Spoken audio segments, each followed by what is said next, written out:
In this interview, I'm talking with UEI embedded system engineer Austyn Turner. Austyn was a member of the team that developed the Zynq Ultrascale CPU. The Zinc happens to be our latest and most powerful processor. Austyn's specific role was lead software developer, and in this Q&A, he shares some valuable technical insights. Austyn, thank you for sitting down and talking with me today. So my first question is this. UEI's got this new processor called the Zinq. What can you tell us about it? Yeah, so the Zynq Ultrascale Plus is actually a system on chip. So that means it includes the processor itself and some peripherals. So the Zinq includes a quad-core ARM processor. It also includes a dedicated GPU and programmable logic, which is an FPGA that's on board. For listeners who don't know what a quad-core processor actually is, can you explain it and tell us why the inclusion in the Zinq is important? Yes, so it's actually our first multi-core processor. Previous generations, our PowerPC and our ARM Solo X processor were a single core. The Zinq with quad-core opens up many more opportunities, many more applications where you can take advantage of that quad-core. So you can have a heavy burdened application and dedicate one or more cores on that application, but then set aside another core to, maybe just maintain the Linux operating system or do another task. Okay, so that's a good look at the processing power of the Zinq. What applications would benefit from the Zinq's power and speed? Right, so there's definitely a lot of applications out there that benefit from more horsepower in the CPU itself. I can see the Zinq being used in a high Ethernet throughput application.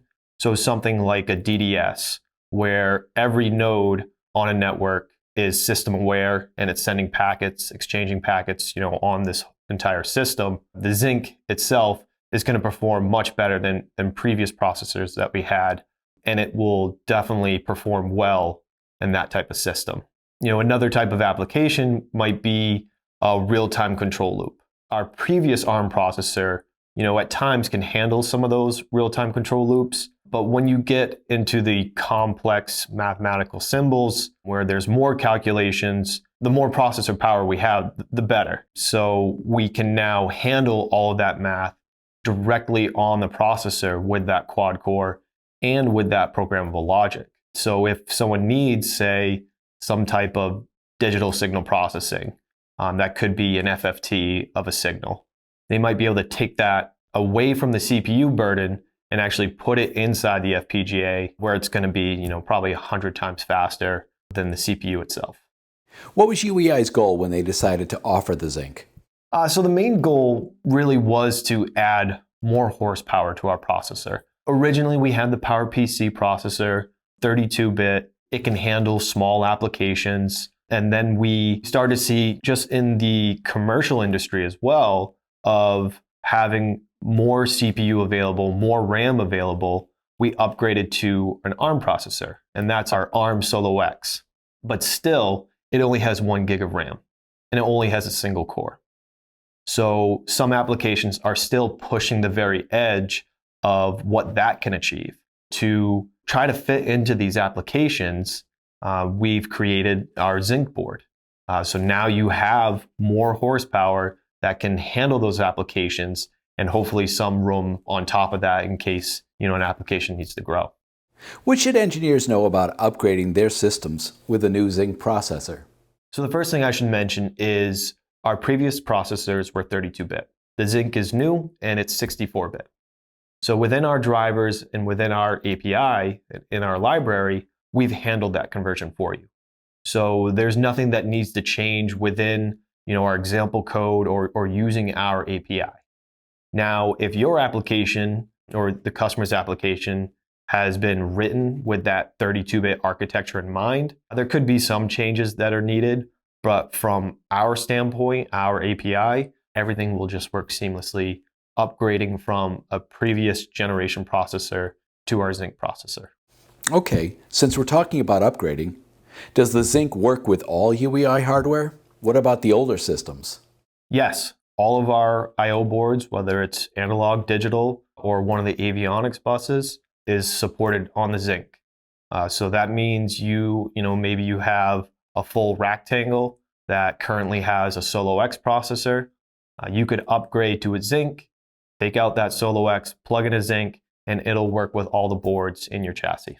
I have another upgrade question. What, if any, are the challenges customers might face when they upgrade? With the Zynq, it is higher power, not only in the CPU power, but electrical amperage consumption. So that means it does run hotter than previous processors. Now, we've done the work again for you so that we've added an extra fan next to the Zynq board in a rectangle. In the Cube, we do have a fanless option, and that comes with a big heatsink that goes on top of the Cube and on the back of the Cube. So for customers that can't have convection cooling, can't have that rotating fan to cool it, you still have options available with Zynq. Even though it runs hotter, with these larger heat sinks, we cool it down enough to work in many different environments. Do you have any insights about the future of Zynq? Maybe you could talk a little bit about upcoming applications that fit the Zynq's advanced capabilities. The future with Zynq is taking advantage of that programmable logic.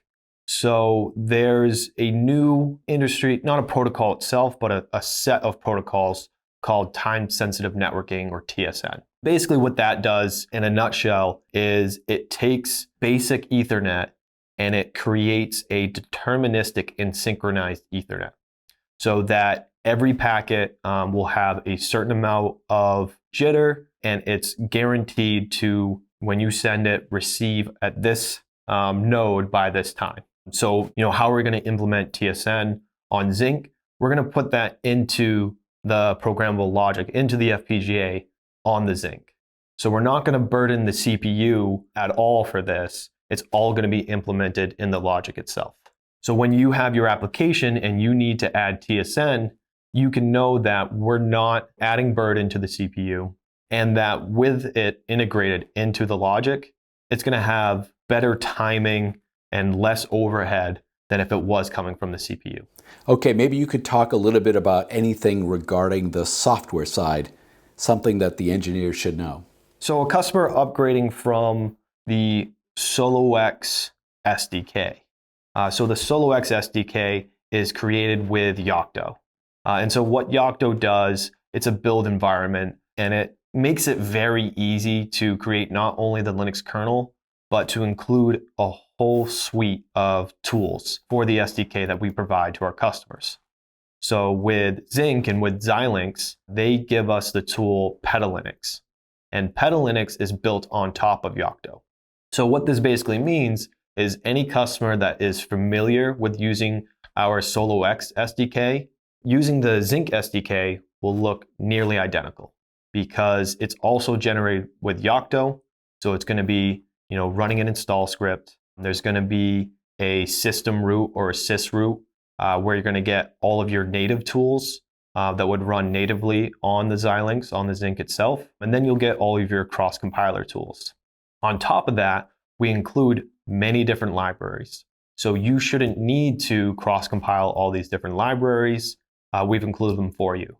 And that includes something like Python, OpenSSL, Boost, etc. So what does that mean for our customers? It makes their job much easier when building their application. If you don't have the libraries included, there's a lot of extra steps you have to do to configure that package and then put it in the right place when you install it on the root file system, the root FS of the Zynq. So if we include that library for you, you don't have to go through those steps of packaging the library, including the library, putting it in the right places, and making sure that when you cross-compile it, you cross-compile it the correct way. It's already included in the SDK and included on the root FS. Well, that wraps up this Q&A with Austyn Turner. Thanks for listening.